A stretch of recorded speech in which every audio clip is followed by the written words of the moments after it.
Lisons Jérémie chapitre 31, commençons au verset 1. En ce temps-là, dit l'Éternel, je serai le Dieu de toutes les familles d'Israël et ils seront mon peuple. En ce temps-là, dit l'Éternel, il sera le Dieu d'Israël, et Israël sera son peuple. En quel temps? Acte 2, repentez-vous et convertissez-vous et vous seriez sauvés. Et en ce moment où vous vous repentez, où vous vous convertissez, l'Éternel devient votre Dieu, il devient votre guide, il devient celui-là qui règne sur Israël. Sa parole est selon la vérité. Dieu a tant aimé le monde et qu'il n'a pas voulu laisser sa créature s'égarer.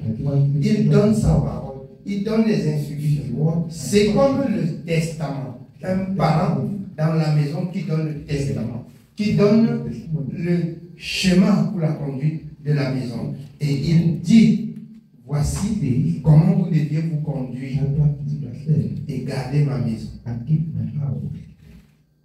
Amen. Il reste le Dieu d'Israël et il prendra soin d'Israël. Quand Dieu cesse de prendre soin d'Israël, à ma petite connaissance, selon la parole que je lis, c'est quand Israël pêche contre Dieu. Quel est ce pasteur qui parle du péché tous les jours? Parce que le peuple de Dieu a fait du péché son vêtement. Je vous dis parce qu'à moindre coup de vos gestes de la journée, vous péchez contre Dieu.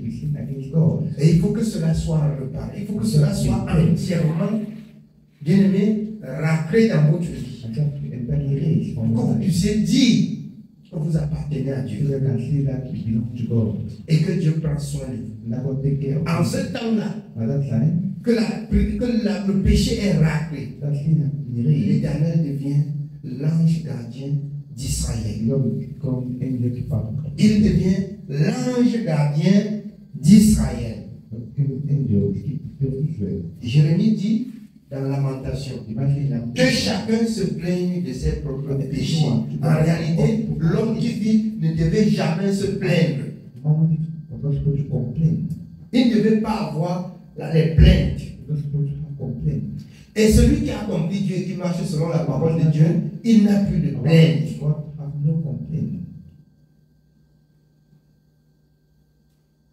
Voilà pourquoi dans le monde, on va déposer plainte auprès des autorités pour que l'autorité défende le fait ou qui donne raison à celui qui a raison. Mais Dieu, dans son amour, dit, il vous fait savoir que l'autorité du monde est corrompue. Ça veut dire que tu peux avoir raison, on te passe pour menteur. Mais chez Dieu, ça ne se passe pas comme ça. Dieu remet la raison à qui a raison. Le tort à qui a tort. C'est ça la justice de Dieu. C'est ça la différence dans la maison de Dieu, au milieu du peuple de l'Éternel.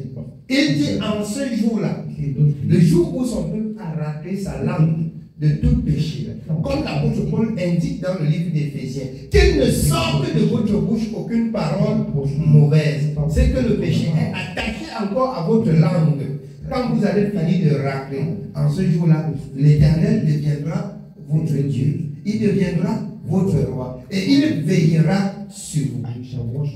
C'est sa parole. Ce n'est pas moi qui dis. Je n'exagère en rien. Mais je vous dis ce qui est la vérité selon la parole de Dieu. L'homme vivant ne devrait plus se plaindre.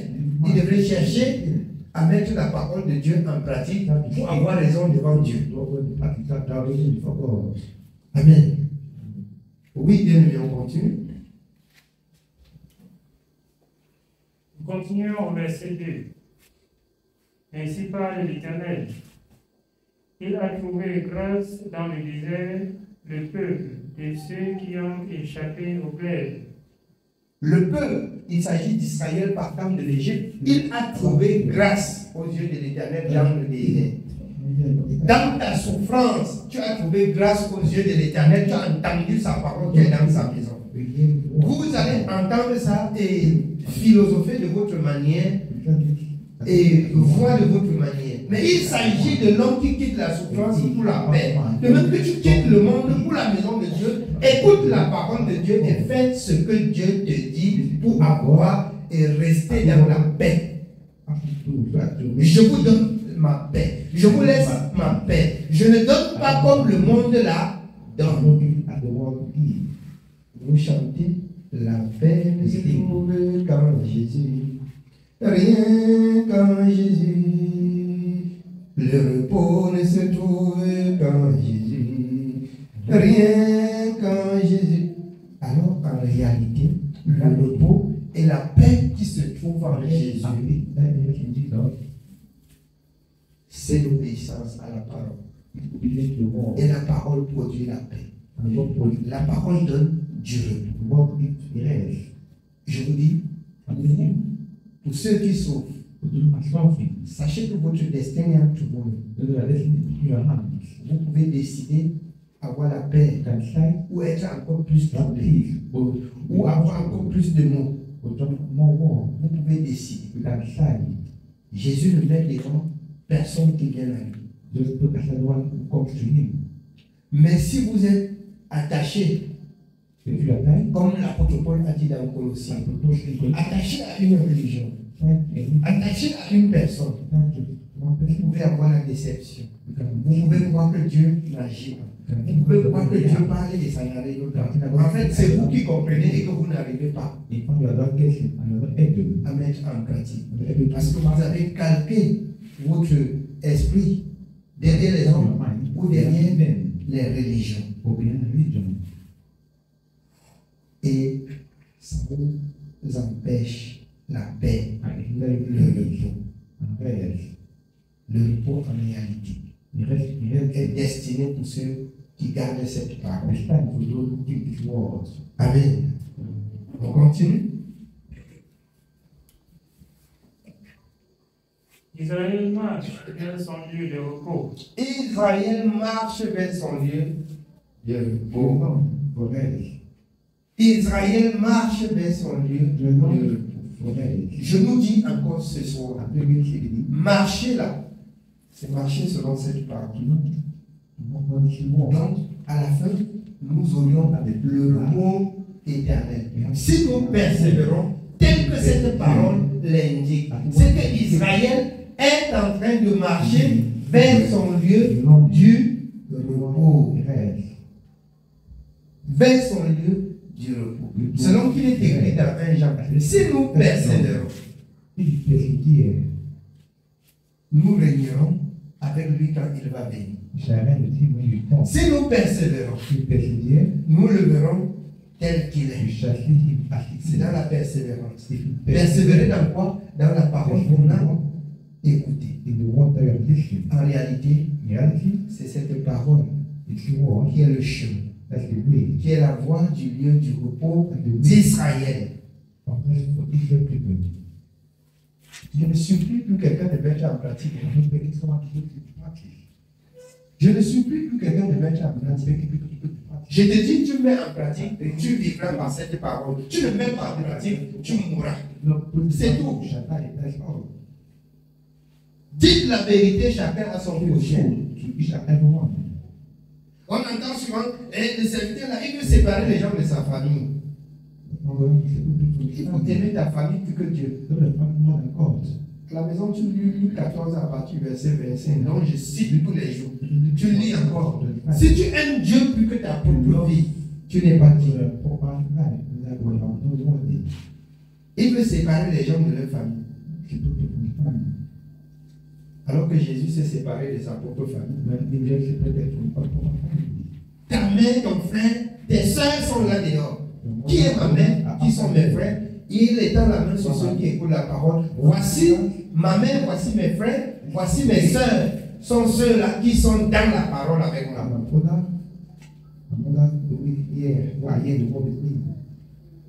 vous perdrez par votre faute la grâce qui vous a été destinée. Non, je ne perdrai pas ma grâce. Pourquoi? Parce que je vais garder cette parole. Je vais persévérer dans cette parole. Et cette parole va m'apporter son produit. Cette parole va me donner le résultat de ma persévérance. Amen. Oui, bien. Continuons au verset 3. De loin, l'Éternel se montre à moi. Je t'aime d'un amour éternel. C'est pourquoi je te conserve ma bonté. De loin, l'Éternel, il fait comment? Il se montre à moi. Qui a su? Qui connaissait? Qui avait déjà entendu? Personne d'entre nous. Mais la stratégie de Dieu, la bonté de Dieu, l'a poussé à nous tourner comme ça jusqu'à nous déposer dans sa vie. De l'eau. Dieu nous a ornis et nous a attirés. Beaucoup de personnes sont encore innovantes dans le monde. Je vous exhorte de ne pas les condamner. Beaucoup de personnes pataugent encore dans la religion, dans la boue de la religion.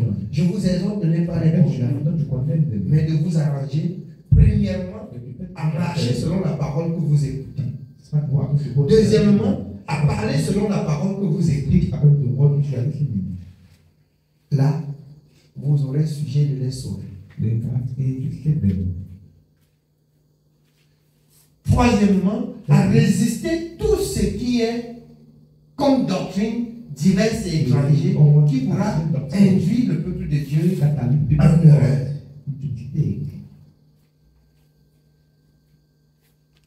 Résister jusqu'au sang en finissant avec le péché et les doctrines diverses et étrangères. On l'a dit dans Hébreux 12.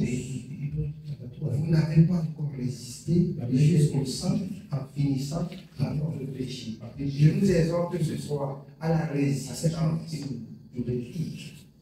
Par la suite de la résistance à la persévérance. Parce que tu peux résister aujourd'hui, demain, et tu te fatigues. Résiste et tu persévères. Et la victoire est entre tes mains. Amen. Oui, bien. Nous continuons au verset 4.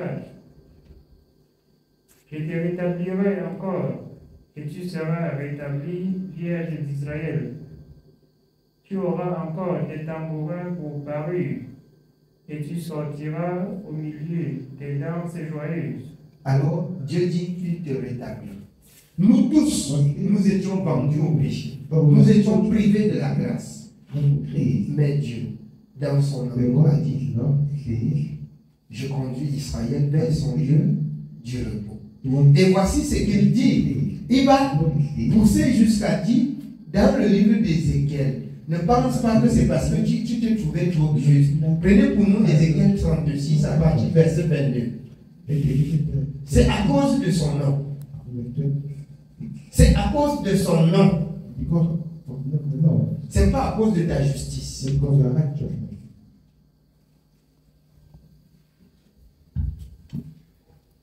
Nous lisons Ézéchiel chapitre 36.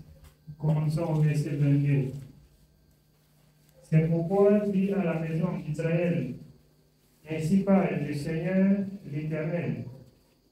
Ce n'est pas à cause de vous que j'agis de la sorte, maison d'Israël. Ce n'est pas à cause de vous que Dieu agit de la sorte. Ce n'est pas à cause de vous qu'il vous conduit vers un lieu du repos. C'est à cause de son Seigneur. Moïse a dit, quand l'Éternel a juré de détruire Israël dans le désert, Moïse a prié et prié le Seigneur. Les Égyptiens apprendront et diront que tu les as flattés pour les conduire dans le désert pour les égorger. Et ton Seigneur sera blasphème. Dieu a dit à Moïse, j'ai compris. Dans Exode 33, je punirai ceux qui ont péché contre moi, le jour où je vais les punir. Ce n'est pas à cause de ta justice, c'est à cause de son nom. Oui, on continue. C'est à cause de mon seul nom que vous avez profané parmi les nations où vous êtes allés. Je sanctifierai mon grand nom qui a été profané parmi les nations. Il agit ainsi pour sanctifier son grand nom qui a été profané parmi les nations. S'il n'y a pas un peuple au Cameroun qui loue, qui marche, qui sait, qui marche selon la parole du Dieu vivant, comment le peuple du Cameroun, comment l'Afrique saura-t-elle qu'il y a un Dieu créateur? Mais ce n'est pas parce que Dieu nous a, il nous a lorgnés comme ça, il a trouvé que nous sommes trop justes. Mais c'est à cause de son nom. Il voudrait que son nom, qui a été blasphémé sur les extrémités, soit élevé. Et la grâce qu'il nous accorde, racheter le temps quand les jours sont mauvais. C'est pourquoi il dit aux apôtres, allez parmi le monde prêcher la bonne nouvelle. Celui qui croira, il est fort probable que les autres refusent. Mais si les uns refusent, les autres vont croire. Si les uns refusent, les autres vont croire. C'est la vérité. C'est pourquoi ne forçons personne de croire. Mais portons le message de la bonne nouvelle tel que Dieu l'a dit. Amen. Oui, bien vu.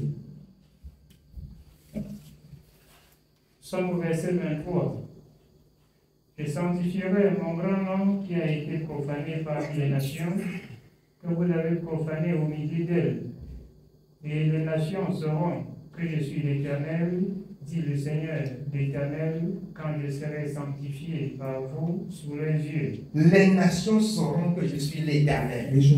Quand je serai sanctifié par vous devant leurs yeux. Amen. Je rends grâce à Dieu. Hier, il y a un jeune homme qui est venu, il a acheté les anciens, il achète. Après, il me regarde comme ça. Il dit, le père, tu es pasteur? J'ai dit, pourquoi mon ami? Il dit, je vois que le pasteur a YouTube contre toi. J'ai dit que Dieu te bénisse. Il était content, il a dit, que Dieu te bénisse. Je ne sais pas pourquoi, mais il est parti. Mais le nom de Dieu par nous, dans les extrémités, est glorifié. Plus ou moins, l'évangile est prêché. L'évangile est prêché. Je ne m'y connais pas. Il me regarde, il me dit, toi tu es pasteur. J'ai dit, tu as mis quoi? Il dit, sur YouTube. J'ai dit que Dieu te bénisse.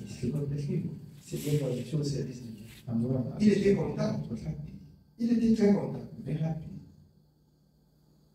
Donc, à cause de son sein, il nous sanctifie. Reconnaissant, comme il a dit, en marchant dans sa justice, en parlant selon sa justice, pour que son nom soit glorifié dans tout le monde. Amen. Oui, bien. Continuons au verset 24. Je vous retirerai d'entre les nations, je vous rassemblerai de tous les pays et je vous ramènerai dans votre pays. Il nous retire d'entre les nations. C'est pourquoi, dans Jérémie 10, les coutumes des nations, les signes, ce que les nations craignent, le peuple de Dieu ne craignait pas. Leurs coutumes sont vaines. Il nous a retirés d'entre les nations. Nous n'avons plus la conduite des nations. Vous pouvez comprendre autrement. Nous autres, nous n'avons plus la conduite des nations du monde, des nations, des traditions.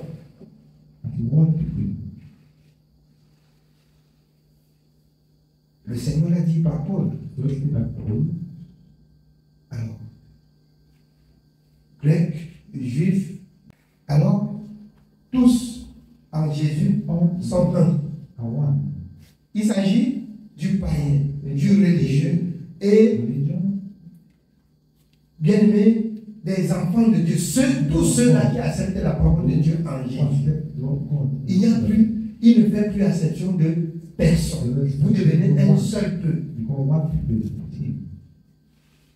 Si quelqu'un est religieux, il entend la parole du Dieu vivant, Jésus-Christ de Nazareth, et croit. Vous êtes un. Si quelqu'un est païen, il entend la parole du Dieu vivant, il croit, il vient, vous êtes un. Si quelqu'un est Douala, est Yaoundé, est même Biafra, même quoi, il entend la parole de Jésus, il croit, il vient en Jésus, vous êtes un seul peuple. Parce que quand vous rentrez dans Genèse 11, le peuple, quand il parlait les mêmes langues, les gars se complotaient pour défier Dieu. Dieu a dispersé et il ramène maintenant pas la parole. Dieu avait dispersé, d'autres ont pris le Nigeria, d'autres ont pris l'Égypte, d'autres ont pris. Maintenant, il ramène tous par une parole. Et il donne maintenant la langue qu'on doit parler dans le ciel.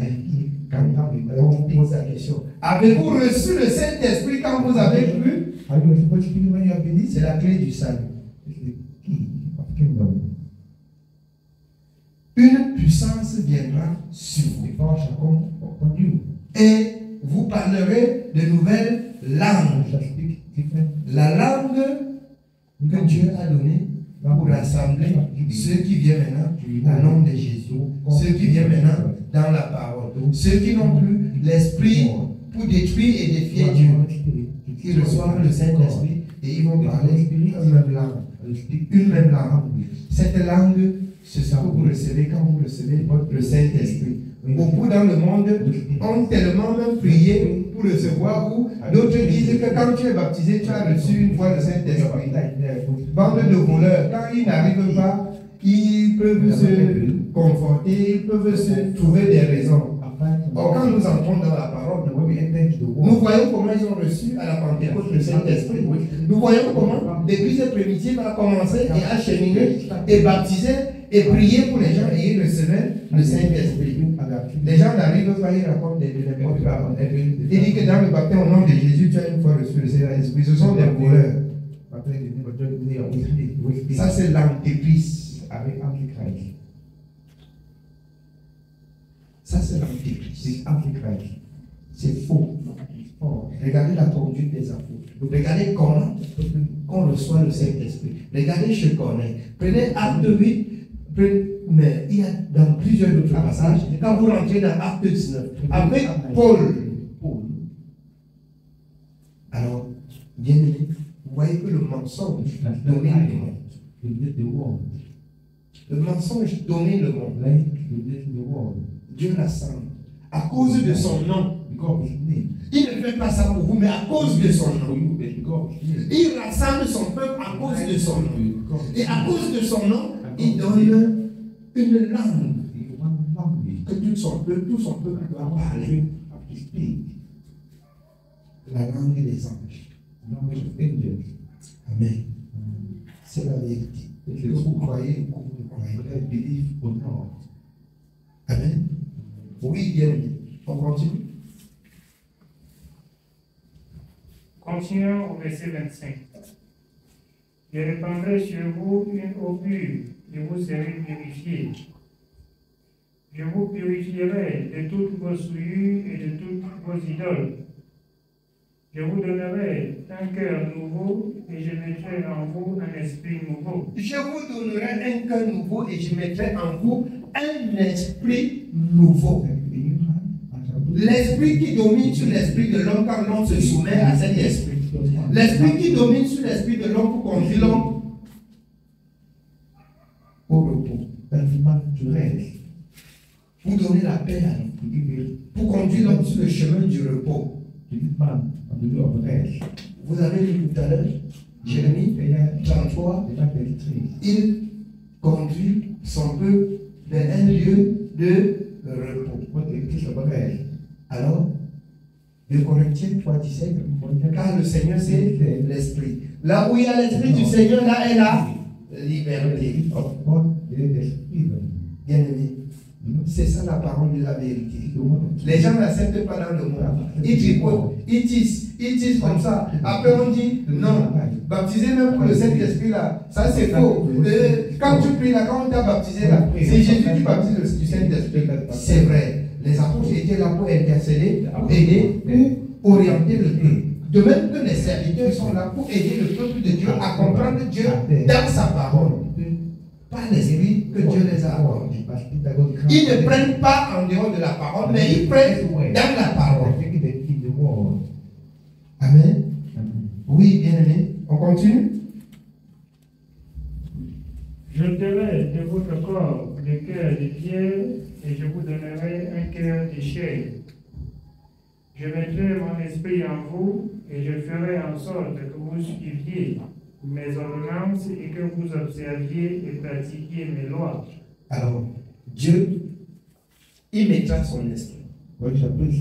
Il fera en sorte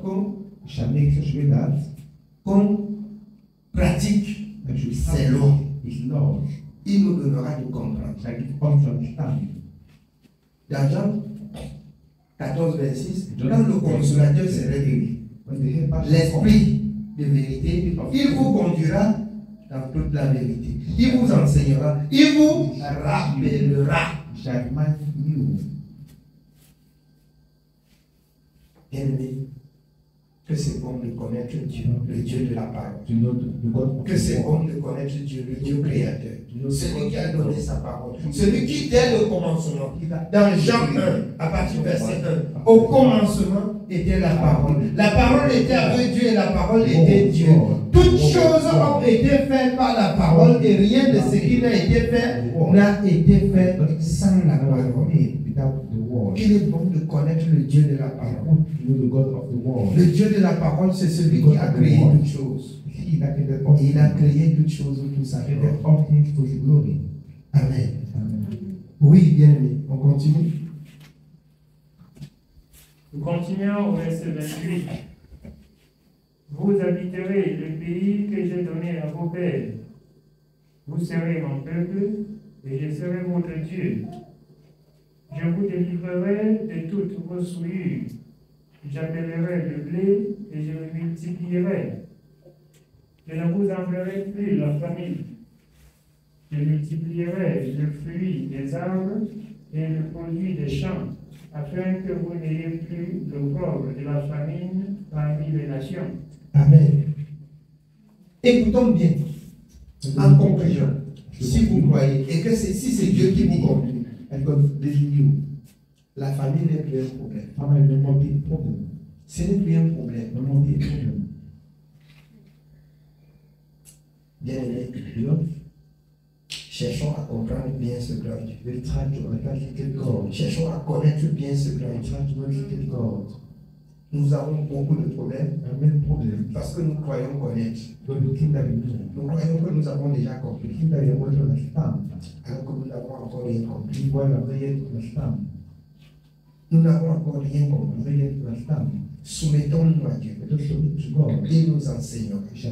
Il nous conduira. Il nous rappellera par son esprit ce que nous allons faire pour lui être agréable. Amen. Oui, bien aimé. Nous continuons au verset 31. Alors vous vous souviendrez de votre conduite qui était mauvaise et de vos actions qui n'étaient pas bonnes.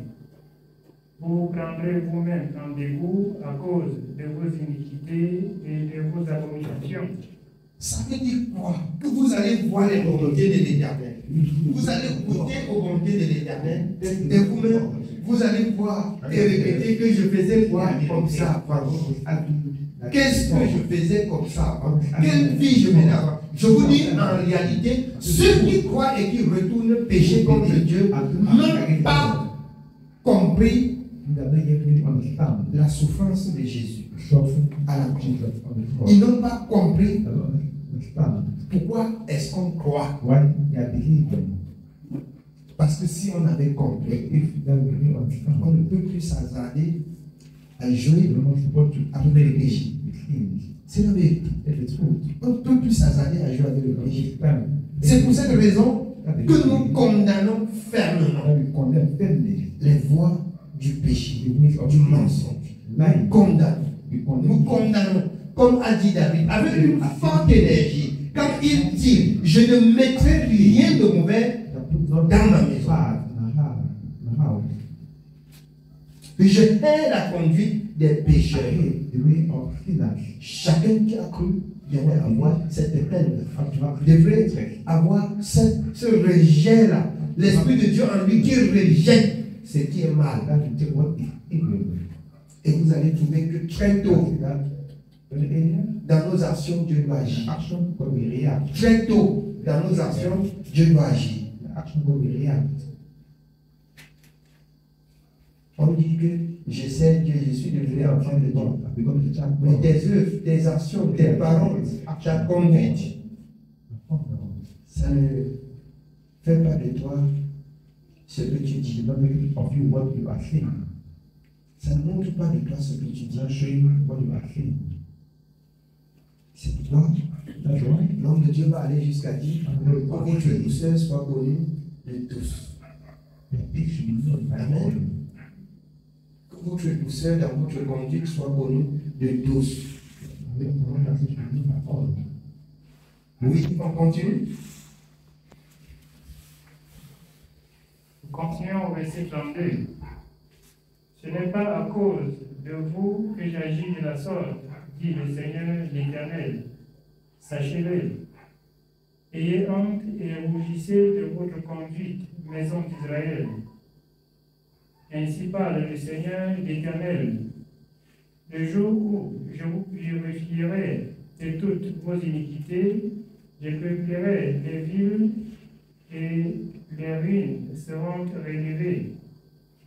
La terre dévastée sera cultivée, tandis qu'elle était déserte aux yeux de tous les passants. Ça veut dire que si tu crois, en conclusion, tu cultives, ça donne encore comme pour les païens, c'est qu'il y a un problème avec ça. Il faut envoyer ta conduite. Quand on parle de culture, ce n'est pas seulement le champ, c'est le travail. Ton travail. Si tu crois et que la nourriture doit manquer, la souffrance doit augmenter, certes, il peut y avoir des souffrances, des preuves, mais ce ne serait pas toujours. L'Éternel a dit qu'il te conduit sur une voie sûre. C'est que tu t'es trompé. Comme beaucoup disent, Dieu m'a parlé quand Dieu n'a rien dit. Dieu m'a dit quand Dieu n'a rien dit. Le Seigneur m'a dit, le Seigneur m'a révélé quand Dieu n'a pas parlé. J'ai vu dans un songe que qui t'a dit que tous les songes que tu vois, c'est ce qui va s'accomplir. Étant donné que la parole de Dieu dit, alors il y a des songes qui naissent de la multitude de pensées. Tu as beaucoup pensé comme tu dors là. C'est comme la radio cassette. La bande là passe encore dans ton esprit. Et puis tu te lèves, tu vois que tu as réveillé. Et c'est ce que tu attends que ça arrive. Quand l'ennemi te trouve dans ça là, que tu as mis ta fondation dans ça, il joue au tis avec toi. Il te traîne, il te trimballe. Il te trimballe. Que la volonté de Dieu se fasse. Je sais une chose, que nos désirs entiers vont se porter vers le Seigneur. Et j'ai souvent dit ceci aux enfants de Dieu. Si vous voyez même quelque chose et que ça vous dérange, allez vous mettre à genoux. Seigneur, si c'est toi, Parle-moi encore. Il passe, Seigneur, si c'est toi, donc que je comprends bien ce que tu veux me dire. Mais après, vous regardez, vous avez déjà interprété jusqu'à signer la fin. C'est un danger. Apprenons à comprendre Dieu. Apprenons à comprendre Dieu. Amen. Quelqu'un dit qu'il a rêvé que tu vas mourir. Tout le monde va mourir. C'est pas ça. J'ai rêvé que tu es mort. Tout le monde va mourir. Maintenant, je vais savoir de quel mort il s'agit. Il y a la mort spirituelle. Ça veut dire que Dieu, certainement, n'est plus avec moi. Dieu s'est séparé de moi. Parce que la parole de Dieu dit quoi? Que vivant, ceux qui marchent sans Dieu sont déjà morts. Tu es là, tu t'embrouilles, qu'on a dit que tu es mort. Tu as peur de mourir. Mon frère, ma soeur, si tu as peur de mourir, fais ce que Dieu veut. Même si tu meurs, tu vivras. C'est ce que la parole de Dieu dit. Tu recevras de Dieu la vie éternelle. Et tu vas vivre éternellement. Si tu as trop peur de la mort, il faut craindre Dieu. Amen. Oui, bien. Continuons au verset 35. Et l'homme dira, cette terre dévastée est devenue comme un jardin d'Éden. Et ces villes ruinées, désertes et abattues sont fortifiées et habitées. Et les nations qui resteront autour de vous sauront comment l'Éternel j'ai rebâti ce qui était abattu. Il a rebâti ce qui était abattu. Vous qui étiez errants, vous qui étiez désespérés, il vous relève, il vous nettoie. Et les hommes autour de vous disent, mais celui-ci était mort, celui-ci était détruit. Mais comment? Dans le quartier de ma fille, on dit maintenant que, hey, qu'est-ce qui s'est passé? La femme s'est devenue quoi? La femme s'est devenue comment? On la voit, elle ne marche plus, elle siffle comme elle sifflait. On la voit, elle marchait. Jésus est bon. Et elle dit à tout le monde de croire en Jésus. Oui, mais la femme aussi. Mais tout le monde peut parler, témoigner. Bien aimé, je dis cela parce que j'ai vu l'état dans lequel tu es arrivé dans la maison de Dieu. Même dans le bureau, quand tu es arrivé, même les autres se reculent.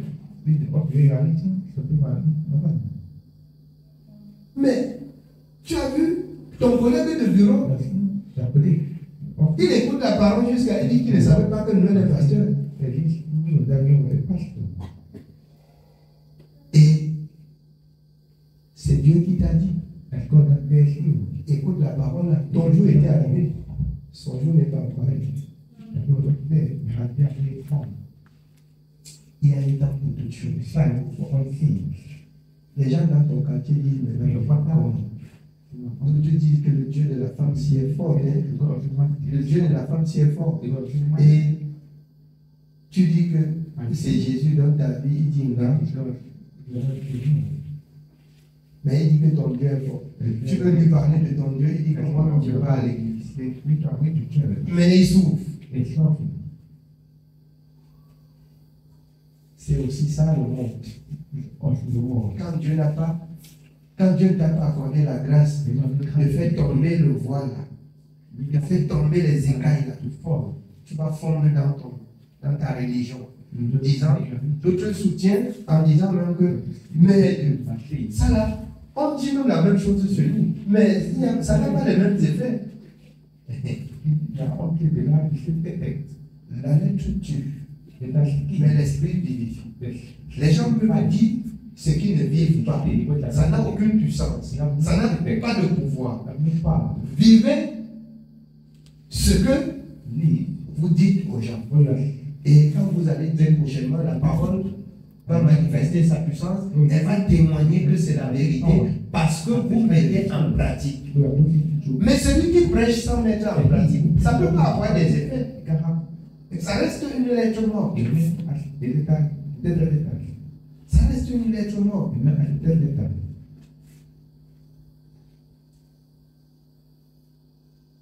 Si nous avons bien compris ça, servons Dieu avec beaucoup d'impression. Servons Dieu avec beaucoup de détermination. Amen. Que le Seigneur nous bénisse. C'est le message de ce soir. Amen.